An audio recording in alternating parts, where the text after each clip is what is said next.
Guys, അപ്പോൾ ഇന്ന് നമുക്ക് +1 ബയോളജിക്കൽ ക്ലാസിഫിക്കേഷൻ അല്ലേ, സെക്കൻഡ് ചാപ്റ്ററാണ് ബയോളജിക്കൽ ക്ലാസിഫിക്കേഷൻ. അപ്പം കഴിഞ്ഞ ദിവസം ഞാനൊരു വീഡിയോ ഇട്ടിട്ടുണ്ടായിരുന്നു. ഇത് ഈ ഒരു ഇൻട്രൊഡക്ടറി പാർട്ട്, ഈ ഒരു ചാപ്റ്ററിൻ്റെ ഇൻട്രൊഡക്ടറി പാർട്ട് ഞാൻ മുന്നേ ചെയ്തിട്ടുണ്ട്. അപ്പം കാണാത്തവർ അത് കണ്ടിട്ട് വരുവാണെങ്കിൽ കുറച്ചുകൂടി ഡീറ്റെയിൽഡ് ആയിട്ടുള്ള കാര്യങ്ങൾ മനസ്സിലാക്കാൻ പറ്റും. അപ്പോൾ അതിന് ശേഷമുള്ള അല്ലെ RH വിറ്റാക്കറിൻ്റെ ക്ലാസിഫിക്കേഷൻ സിസ്റ്റം അല്ലെ, 5 കിങ്ഡം ക്ലാസിഫിക്കേഷൻ. അപ്പോൾ അതിലുള്ള കിങ്ഡം മൊനീറ അല്ലെ, ഫസ്റ്റ് കിങ്ഡം ആയിട്ടുള്ള കിങ്ഡം മൊനീറയെ കുറിച്ചാണ് നമ്മൾ ഇന്ന് ഡിസ്കസ് ചെയ്യാൻ പോകുന്നത്. ഓക്കെ, അപ്പം അതിൽ തന്നെ അല്ലെ കിങ്ഡം മൊനീറയെ തന്നെ 2 പാർട്ടായിട്ടാണ് കിങ്ഡം മൊനീറ ഇരിക്കുന്നത്. എല്ലാവർക്കും അറിയാം അല്ലെ, ആർക്കിബാക്ടീരിയയും അതുപോലെ തന്നെ യൂബാക്ടീരിയയും. അപ്പോൾ നമുക്ക് 2 പാർട്ടായിട്ടാണ് ഈ ഒരു വീഡിയോ ചെയ്യണമെന്ന് ഉദ്ദേശിക്കുന്നത്, കിങ്ഡം മൊനീറയെ കുറിച്ചിട്ടുള്ളത്. അപ്പം ആദ്യത്തെ പാർട്ടിൽ ആർക്കിബാക്ടീരിയയെ ഉൾപ്പെടുത്താനാണ് ഞാൻ ഉദ്ദേശിക്കുന്നത്. അപ്പം നമുക്ക് സ്റ്റാർട്ട് ചെയ്യാം അല്ലേ, നമ്മുടെ ആർക്കിബാക്ടീരിയയുമായിട്ട് നമുക്ക് സ്റ്റാർട്ട് ചെയ്യാം. അപ്പോൾ നമുക്ക് ജനറലായിട്ട് അല്ലെ കിങ്ഡം മൊനീറ, അപ്പം കിങ്ഡം മൊനീറ അല്ലേ, അപ്പോൾ കിങ്ഡം മൊനീറയിൽ വരുന്ന കാര്യങ്ങൾ എന്തൊക്കെയാണെന്ന് നമുക്ക് നോക്കാം. അപ്പോൾ അതിൽ ഫസ്റ്റ് ഹാബിറ്റാറ്റ് എന്ന് പറയുന്നത് എന്താ? ഹാബിറ്റാറ്റ് എന്ന് പറയുന്നത് എവിടെയാണ് നമുക്ക് ഇവരെ കാണാൻ പറ്റുന്നത് അല്ലേ, എവിടെയൊക്കെയാണ് നമുക്ക് കിങ്ഡം മൊനീറയിലുള്ള ഓർഗാനിസത്തിനെ കാണാൻ പറ്റുന്നത് എന്നുള്ളതാണ് ഈ ഹാബിറ്റാറ്റ് കൊണ്ട് ഉദ്ദേശിക്കുന്നത്. അപ്പം കിങ്ഡം മൊനീറ ഒരുവിധം എല്ലാ സ്ഥലത്തും നമുക്ക് ഇവരെ കാണാം അല്ലെ, ബാക്ടീരിയകളാണ് ഇതിൽ ഉള്ളത് അല്ലേ. ഈ ഒരു ഗ്രൂപ്പ് എന്ന് പറയുന്നത് ഞാൻ നേരത്തെ പറഞ്ഞിട്ടുണ്ടായിരുന്നു, പ്രോകാരിയോട്സിന് വേണ്ടി മാത്രം ഡെഡിക്കേറ്റ് ചെയ്തിട്ടുള്ള ഒരു ഗ്രൂപ്പാണ് കിങ്ഡം മൊനീറ എന്ന് പറയുന്നത്. അപ്പം അവരെ ഒരുവിധം എല്ലാ സ്ഥലത്തും കാണാൻ പറ്റും അല്ലേ. അവരെ കാണാൻ പറ്റാത്തതായിട്ട് ഒരു സ്ഥലം ഉണ്ടോ എന്ന് ചോദിച്ചാലേ അത്ഭുതമുള്ളൂ. കാരണം നമ്മുടെ എർത്തിൽ എവിടെ നോക്കിക്കഴിഞ്ഞാലും അല്ലെ, ഒരു പിടി മണ്ണെടുത്ത് കഴിഞ്ഞാലും 100ഓളം ബാക്ടീരിയകൾ നമുക്കതിൽ കാണാം. അപ്പോൾ അതിൽ ഫസ്റ്റ് നമുക്ക് നമ്മുടെ ടെക്സ്റ്റിൽ കൊടുത്തേക്കുന്ന ഫസ്റ്റ് ഹോട്ട് സ്പ്രിങ്സ് ആണ്. അപ്പോൾ ഹോട്ട് സ്പ്രിങ് എന്ന് പറയുന്നത് നമ്മുടെ ഇന്ത്യയിൽ വളരെ വിരളമാണ്. നമ്മുടെ നോർത്ത് ഈസ്റ്റിലൊക്കെ പോയി കഴിഞ്ഞിട്ടുണ്ടെങ്കിൽ അവിടെ ഹോട്ട് സ്പ്രിങ്സ് ഉണ്ട്, പക്ഷേ ഇന്ത്യയിൽ പൊതുവേ കുറവാണ്. അപ്പോൾ എന്താണ് ഈ ഹോട്ട് സ്പ്രിങ് എന്ന് പറയുന്നത്? ഹോട്ട് സ്പ്രിങ് എന്ന് പറയുന്നത് ഈ ലാവ അല്ല, ഭൂമിയുടെ അടിയിൽ ലാവയൊക്കെ ഭൂമിയുടെ സർഫസിൽ വന്നിരിക്കുന്ന സ്ഥലത്ത് അതിൻ്റെ മുകളിൽ വെള്ളം വരാൻ നേരത്ത് ആ വെള്ളം എന്ത് ചെയ്യും, അത് വേപ്പറൈസ് ആയിട്ട് ഇങ്ങനെ പോകും. അപ്പോൾ അതിനാണ് നമ്മൾ ഹോട്ട് സ്പ്രിങ് എന്ന് പറയുന്നത്. അപ്പോൾ അവിടെ ടെമ്പറേച്ചർ എന്ന് പറയുന്നത് വളരെ കൂടുതലായിരിക്കും അല്ലേ, നമ്മളെ നോർമൽ ടെമ്പറേച്ചറിനേക്കാളൊക്കെ വളരെയധികം കൂടുതലായിരിക്കും. ഒരുവിധം ജീവികൾക്കൊന്നും ആ ഒരു സിറ്റുവേഷനിൽ ജീവിക്കാനേ പറ്റില്ല. അപ്പോൾ അങ്ങനെയുള്ളൊരു സ്ഥലത്താണ് നമുക്ക് ഇവരെ കാണാൻ സാധിക്കുന്നത് അല്ലേ. അവിടെയും നമുക്ക് ഈ മൊനീറയിലെ അംഗങ്ങളെ നമുക്ക് അവിടെയും കാണാം. അതുപോലെ തന്നെ ഡെസേർട്ട് എന്ന് പറയുന്നത് മരുഭൂമി അല്ലെ, മരുഭൂമിയിൽ കാണാൻ പറ്റും. മരുഭൂമി ഭയങ്കര എക്സ്ട്രീം ആയിട്ടുള്ള സിറ്റുവേഷനാണ്, നിങ്ങൾക്ക് എല്ലാവർക്കും അറിയാം. അതുപോലെ തന്നെ സ്നോ അല്ലെ, പൊളാർ റീജിയൻസ് അങ്ങനെയുള്ള റീജിയനിലൊക്കെ ഇവരെ കാണാം. ഡീപ്പ് ഓഷ്യൻസിൽ കാണാൻ പറ്റും. ഡീപ്പ് ഓഷ്യൻസിൽ എന്താ ഇത്ര പ്രത്യേകത? ഡീപ്പ് ഓഷ്യനിലോട്ട് അല്ലെ, ഓഷ്യൻ്റെ അടിത്തട്ടിലോട്ട് പോകാൻ നേരത്ത് പ്രഷർ കൂടി വരും അല്ലെ, ഭയങ്കരമായിട്ടുള്ള പ്രഷർ. അപ്പം നമ്മളൊക്കെ അതിൻ്റെ അടിയിലോട്ട് പോയി കഴിഞ്ഞിട്ടുണ്ടെങ്കിൽ നമ്മുടെ ബ്രെയിൻ അല്ല നമ്മുടെ ക്രേനിയം അല്ലെ, ബ്രെയിനിനെ കവർ ചെയ്തുകൊണ്ടുള്ള ബോണി ക്രേനിയം. അപ്പം അതെന്താവും, നമ്മളെ തലയോട്ടിയുള്ള ബോൺസൊക്കെ ഫ്രാക്ചേർഡ് ആവും. കാരണം അത്രയ്ക്ക് പ്രഷറാണുള്ളത് അല്ലേ. കാരണം നമ്മളെ മുകളിൽ ഇത്രയും വെള്ളം വരാൻ നേരത്ത് അതിൻ്റെ പ്രഷർ കാരണം നമുക്ക് അവിടെ ജീവിക്കാൻ പറ്റില്ല. പിന്നെ സ്യൂട്ടും കാര്യങ്ങളൊക്കെ ഇട്ടിട്ട് മാത്രമേ നമുക്ക് അടിയിൽ പോകാൻ പറ്റുള്ളൂ. അപ്പോൾ ഒരുവിധം ഓർഗാനിസംസ് ഒന്നും അവിടെ ജീവിക്കില്ല. അപ്പോൾ അവിടെയും നമുക്ക് ഇവരുടെ സാന്നിധ്യം കാണാം, ഡീപ്പ് ഓഷ്യൻസ് അല്ലേ. അതുപോലെ തന്നെ പാരസൈറ്റ് എന്ന് പറയുന്നത് ഇത്ര വലിയ വിഷയമാണോ? അതെ. എന്തുകൊണ്ടാണ്? പാരസൈറ്റ് എന്ന് പറയുന്നത് ഒരു ഓർഗാനിസത്തിൻ്റെ അകത്താണ് ജീവിക്കുന്നത് അല്ലേ. ഒരു ഓർഗാനിസത്തിൻ്റെ അകത്ത് ജീവിക്കുന്നവരാണ് പാരസൈറ്റുകൾ. പാരസൈറ്റുകൾക്ക് ഈ ഓർഗാനിസം ചെലുത്തുന്ന ഇമ്മ്യൂൺ പവർ അല്ലേ, ഇപ്പം നമ്മുടെ ബോഡീൻ്റെ അകത്ത് കുറേ അധികം ഇപ്പം HCl അല്ല, ഹൈഡ്രോക്ലോറിക് ആസിഡ് നമ്മുടെ ബോഡിയിലുണ്ട്. അപ്പം അങ്ങനെയുള്ള കുറേ അധികം ഫാക്ടേഴ്സിനെ, അതുകൂടാതെ ഇമ്മ്യൂൺ സിസ്റ്റത്തിൻ്റെ ഫാക്ടേഴ്സിനെ എല്ലാം മറികടന്ന് വേണം ഇവർക്ക് ജീവിക്കാൻ. അപ്പോൾ അത്രയും കാര്യങ്ങളാണ് അതിൽ വരുന്നത്. അപ്പം നമുക്ക് ഇവരുടെ ക്ലാസിഫിക്കേഷൻ നോക്കാം അല്ലേ. ക്ലാസിഫിക്കേഷൻ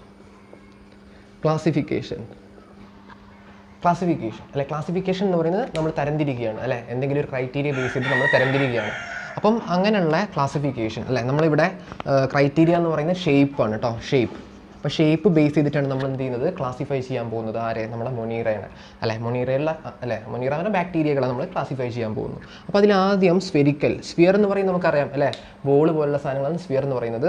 ഇങ്ങനെ നമ്മൾ ബോഡിലൊക്കെ വരയ്ക്കുന്നത് സർക്കുലർ മാത്രമേ വരയ്ക്കാൻ നിവർത്തിയുള്ളൂ, നമുക്ക് സ്ഫിയർ വരയ്ക്കാൻ കുറച്ച് ബുദ്ധിമുട്ടാണ് അല്ലേ. അപ്പം സ്ഫെറിക്കൽ ആയിട്ടുള്ളതിനെ നമ്മൾ കോക്കി എന്ന് പറയും, കോക്കസ് എന്ന് പറയും. അപ്പം സ്ഫെറിക്കൽ ആയിട്ടുള്ളതിനെ നമ്മൾ എന്ത് പറയാം? കോക്കസ് എന്ന് പറയാം. അതുപോലെ തന്നെ ബാസില്ലേ, പിന്നെ അതുപോലെ തന്നെ വിബ്രിയോ,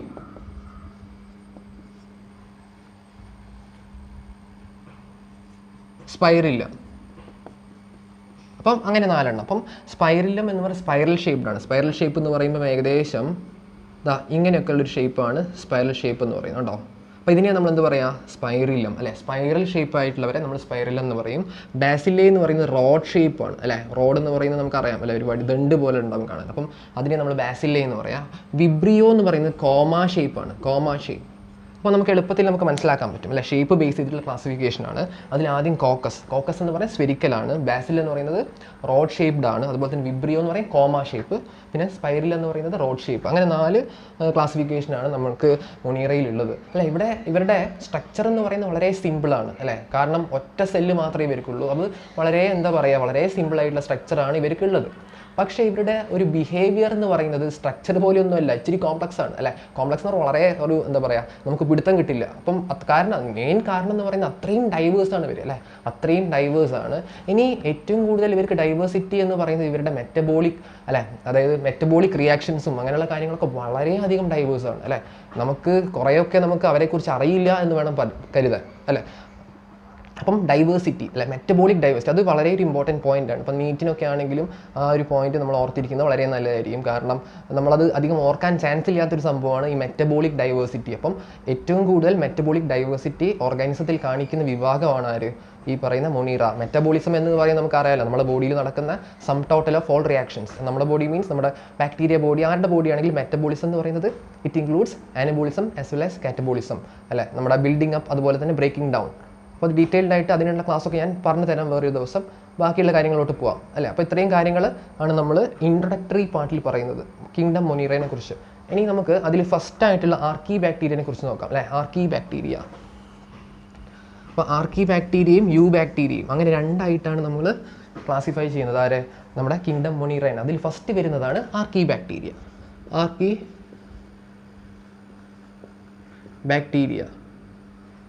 അല്ലേ. ആർക്കീബാക്ടീരിയ എന്ന് പറയുന്നത് ഫോൾസ് ആയിട്ടുള്ള ബാക്ടീരിയ ആണ്, ഫോൾസ് ബാക്ടീരിയ, ഫോൾസ് അല്ലേ. ആർക്കീബാക്ടീരിയ എന്ന് പറയുന്നത് ഫോൾസ് ആയിട്ടുള്ള ബാക്ടീരിയ ആണ്. അപ്പം ഇവരുടെ പ്രത്യേകത എന്ന് പറയുന്നത് ഞാൻ നേരത്തെ പറഞ്ഞ ടീമിൽ വരുന്നവരാണ്. എക്സ്ട്രീം സിറ്റുവേഷനിലാണ് നമുക്ക് ഇവരെ കാണാൻ പറ്റുക, വളരെ ബുദ്ധിമുട്ടായിട്ടുള്ള സ്ഥലങ്ങൾ. ലൈക്ക് നമ്മുടെ ഹാലോഫൈൽസ് അത് ഈ ടേം നമ്മൾ ഓർത്തിരിക്കണം കേട്ടോ. ഹാലോഫൈൽസ് ടെക്നിക്കൽ ടേംസ് നമ്മൾ യൂസ് ചെയ്യാൻ എപ്പോഴും ശ്രമിക്കണം. കാരണം നമ്മൾ സയൻസ് പഠിക്കുന്നവരാണ്. അപ്പോൾ സയൻസ് പഠിക്കുന്നവരെന്ന് പറയുമ്പം സാധാരണ ഇപ്പം നമ്മൾ പുറത്തുകൂടെ പോകുന്ന ഒരു നമ്മുടെ നാട്ടിലുള്ള ആൾക്കാരൊക്കെ സംസാരിക്കുന്ന പോലെ അല്ല നമ്മൾ പരീക്ഷയ്ക്ക് എഴുതേണ്ടത്. നമ്മൾ ഇതുപോലെ ടെക്നിക്കൽ ടേംസ് യൂസ് ചെയ്യണം. അപ്പോൾ ഹാലോഫൈൽസ് എന്ന് പറയുന്നത് എന്താ, സോൾട്ടി റീജിയൻസ് അല്ലേ. അപ്പോൾ സോൾട്ടി ഏരിയാസിൽ കാണപ്പെടുന്നവരാണ് നമ്മൾ ഹാലോഫൈൽസിൽ പറയുന്നത്, ഹാലോഫൈൽസ്. അതുപോലെ തന്നെ തെർമോ അസിഡോഫൈൽസ്. എന്താണ് തെർമോ അസിഡോഫൈൽസ്.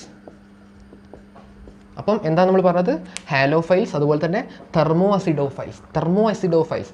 പേരിൽ തന്നെ ഉണ്ട്. തെർമോ മീൻസ് അല്ലേ, വളരെ എക്സ്ട്രീം ആയിട്ടുള്ള ടെമ്പറേച്ചർ അല്ലേ. തെർമോ മീൻസ് ടെമ്പറേച്ചർ, അതുപോലെ തന്നെ ആസിഡ് എന്ന് പറയുന്നത് നമുക്കറിയാം അല്ലേ. അപ്പം തെർമോ അസിഡോഫൈൽസ്. അപ്പോൾ അങ്ങനെയുള്ള റീജിയൻസ് അല്ലേ, വളരെ ചൂട് കൂടിയ സ്ഥലങ്ങളിൽ അതുപോലെ തന്നെ അസിഡിറ്റി ഒക്കെ കൂടിയ സ്ഥലങ്ങളിൽ ത്രൈവ് ചെയ്യുന്നവരെ നമ്മൾ എന്ത് പറയും, നമ്മൾ തെർമോ അസിഡോഫൈൽസ് അല്ലേ. അതുപോലെ തന്നെ അടുത്തതാണ് മെത്തനോജൻസ്. ആരാണ്, മെത്തനോജൻസ്. അപ്പം മെത്തനോജൻസ് എന്ന് പറയുന്നത് അല്ലെ, പേരിൽ തന്നെ ഉണ്ട് മീഥെയിൻ എന്നുള്ള വാക്ക് അല്ലേ, അതിൽ നിന്നാണ് ഈ ഒരു മെത്തനോജൻ എന്നുള്ള ഒരു പേര് വന്നത്. മെത്തനോജനിക് ബാക്ടീരിയ എന്ന് നമ്മൾ ഇവരെ വിളിക്കും, മെത്തനോജനിക് ബാക്ടീരിയ. മീഥെയിൻ പ്രൊഡ്യൂസ് ചെയ്യാനുള്ള സ്പെഷ്യൽ ആയിട്ടുള്ള കഴിവ് ഈ ജീവികൾക്കുണ്ട്, ഈ ബാക്ടീരിയകൾക്കുണ്ട്.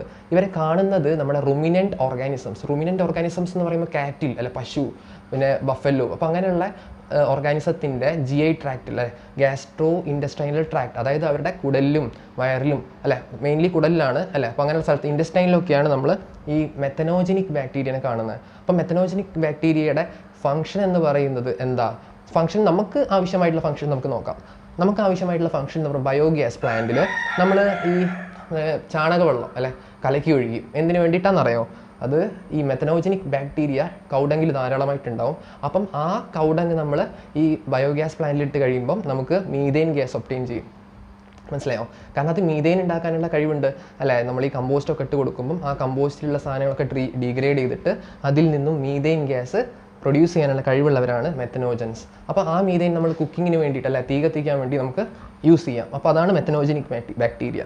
അപ്പോൾ ഈ മെത്തനോജനിക് ബാക്ടീരിയ എന്ന് പറയുന്നത് ഞാൻ നേരത്തെ പറഞ്ഞിട്ടുണ്ടായിരുന്നു അല്ലേ, നമ്മുടെ ഗട്ടിലും അങ്ങനെയുള്ള സ്ഥലത്തൊക്കെ നമ്മുടെ റുമിനൻ്റ് ഓർഗാനിസംസ്. അപ്പോൾ റുമിനൻ്റ് ഓർഗാനിസംസിൻ്റെ ഗട്ടിലൊക്കെയാണ് നമുക്ക് ഇവരെ കാണാൻ സാധിക്കുന്നത്. അപ്പോൾ അവിടെ ഹാർഷായിട്ടുള്ളൊരു ഹാബിറ്റാറ്റാണ് അല്ലേ, അത്രയും എളുപ്പമുള്ള സ്ഥലമല്ല. അപ്പോൾ അങ്ങനെയുള്ള സ്ഥലങ്ങളിലൊക്കെയാണ് നമുക്ക് ആർക്കീബാക്ടീരിയനെ കാണുന്നത്.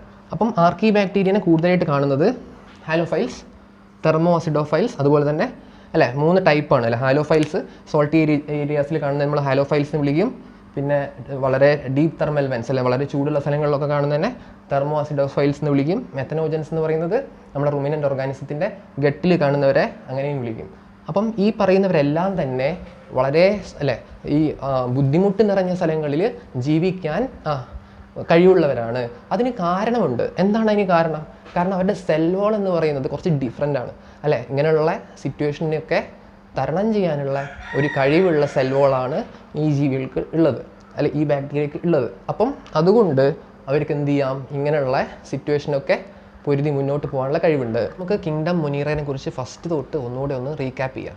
അതിൽ ഫസ്റ്റ് നമ്മൾ പറഞ്ഞത് അവർ ഏറ്റവും കൂടുതൽ മൈക്രോബുകളിൽ തന്നെ ഏറ്റവും അബണ്ടൻ്റ് ആയിട്ട് കാണുന്നവരാണ് മൊനീറ. ഞാൻ പറഞ്ഞത് മനസ്സിലായല്ലോ, മൈക്രോബുകളിൽ തന്നെ ഏറ്റവും കൂടുതൽ കാണപ്പെടുന്നത് മൊനീറേനെയാണ്. ഇനി അതേപോലെ തന്നെ ഹാബിറ്റാറ്റിനെ പറ്റി പറഞ്ഞിട്ടുണ്ടായിരുന്നു. എല്ലാ സ്ഥലങ്ങളിലും നമുക്ക് ഇവരെ കാണാം. ഹോട്ട് സ്പ്രിങ്സ്, അതുപോലെ തന്നെ ഡെസേർട്ട്, സ്നോ ഉള്ള സ്ഥലങ്ങൾ, പാരസൈറ്റ്, അങ്ങനെ കുറേയധികം സ്ഥലങ്ങളിലും നമുക്ക് ഇവരെ കാണാം. അവിടെ മാത്രം കാണുന്നതല്ല, അവിടെയും കാണാമെന്നുള്ളതാണ്. ക്ലാസിഫിക്കേഷൻ നമ്മൾ പറഞ്ഞിട്ടുണ്ടായിരുന്നു. ക്ലാസിഫിക്കേഷൻ ബേസ്ഡ് ഓൺ ഷേപ്പ് അല്ലെ, ഷേപ്പ് ബേസ് ചെയ്തിട്ട് സ്ഫെറിക്കൽ ആയിട്ടുള്ള കോക്കി അല്ലെ, കോക്കി അതിൻ്റെ പ്ലൂരലും കാര്യങ്ങളും, പ്ലൂരലാണ് കോക്കി എന്ന് പറയുന്നത്, കോക്കസ് എന്ന് പറയുന്നത് സിംഗുലർ. അപ്പോൾ അതൊക്കെ ടെക്സ്റ്റിൽ കൊടുത്തിട്ടുണ്ട്, അത് നിങ്ങൾ നോക്കി പഠിക്കൂ കേട്ടോ. പിന്നെ നമ്മുടെ bacillus rod shaped bacillus, spiral shaped spirillum, comma shaped ആയിട്ടുള്ള വിബ്രിയോ. അപ്പോൾ ഇത്രയും കാര്യങ്ങൾ അതിൻ്റെ ക്ലാസിഫിക്കേഷനിൽ വന്നു കഴിഞ്ഞു. അവരുടെ സ്ട്രക്ചർ എന്ന് പറയുന്നത് വളരെ സിമ്പിളാണ്, ബട്ട് അവരുടെ ബിഹേവിയർ എന്ന് പറയുന്നത് കുറച്ച് കോംപ്ലക്സ് ആണ്. പിന്നെ അവരുടെ ഏറ്റവും കൂടുതൽ മെറ്റബോളിക് ഡൈവേഴ്സിറ്റി കാണപ്പെടുന്ന ഒരു വിഭാഗമാണ്. മെറ്റബോളിക് ഡൈവേഴ്സിറ്റി എന്ന് പറയുന്നത് അവരുടെ മെറ്റബോളിക് ആക്ടിവിറ്റി, അതൊക്കെ നമ്മൾ പറഞ്ഞു. പിന്നെ അടുത്തത് നമ്മൾ ഇനി ആർക്കീബാക്ടീരിയയിലോട്ട് പോകാം. ആർക്കീബാക്ടീരിയ ഫസ്റ്റ് ക്ലാസിഫിക്കേഷനാണ്. ഇതിനുശേഷം യൂബാക്ടീരിയനെ പറ്റി നമ്മൾ അടുത്ത വീഡിയോയിൽ പറയും. ആർക്കീബാക്ടീരിയ എന്ന് പറയുമ്പോൾ അവർ കാണപ്പെടുന്നത് എക്സ്ട്രീം ആയിട്ടുള്ള സിറ്റുവേഷൻസിലാണ്. അതിൽ ഫസ്റ്റാണ് ഹാലോഫൈൽസ്. സോൾട്ടി ആയിട്ടുള്ള സ്ഥലങ്ങൾ നമ്മൾ ഹാലോഫൈൽസ് എന്ന് പറയും. അവിടെ താമസിക്കുന്നു അല്ലേ, ഹാലോഫൈൽസ് എന്ന് പറയുന്നത് സോൾട്ടി ആയിട്ടുള്ള റീജിയൻസിൽ താമസിക്കുന്നവരെ നമ്മൾ പറയും. ഇനി അതുപോലെ തന്നെ തെർമോ അസിഡോഫൈൽസ്, അവർ കാണപ്പെടുന്നത് വളരെ ചൂട് അല്ല ഡീപ്പ് തെർമൽ വെൻസിലൊക്കെ കാണുന്നവരാണ്. ഈ പറയുന്ന നമ്മുടെ ഹോട്ട് സ്പ്രിങ്സിലൊക്കെ കാണുന്നവരാണ് തെർമോ അസിഡോഫൈൽസ്. ഇനി മെത്തനോജൻസ് എന്ന് പറയുന്നത് മെത്തനോജനിക് ബാക്ടീരിയ അല്ലെ, മെത്തനോജനിക് ബാക്ടീരിയ. അപ്പം അവരൊക്കെ എന്ന് പറയുന്നത് വളരെ ഹാർഷായിട്ടുള്ള എൻവയോൺമെൻറ്റിലാണ് ജീവിക്കുന്നത്. അപ്പോൾ ഇങ്ങനെയുള്ള ഹാർഷായിട്ടുള്ള സിറ്റുവേഷനിൽ ഇവർക്ക് ജീവിക്കാൻ പറ്റുന്നത് അവരുടെ പ്രത്യേക തരത്തിലുള്ള സെൽവാൾ കൊണ്ടാണ്. ഇത്രയും കാര്യങ്ങളാണ് എനിക്ക് നിങ്ങളോട് ഇന്ന് പറയാനുള്ളത്. അപ്പം അടുത്ത ക്ലാസ്സിൽ നമ്മൾ യൂബാക്ടീരിയനെ കുറിച്ചുള്ള ടോപ്പിക് ഡിസ്കസ് ചെയ്യും. ഓക്കെ, അപ്പം അതുവരെ എല്ലാവരും സ്റ്റേ ട്യൂൺഡ് ആയിരിക്കും. ഓക്കെ.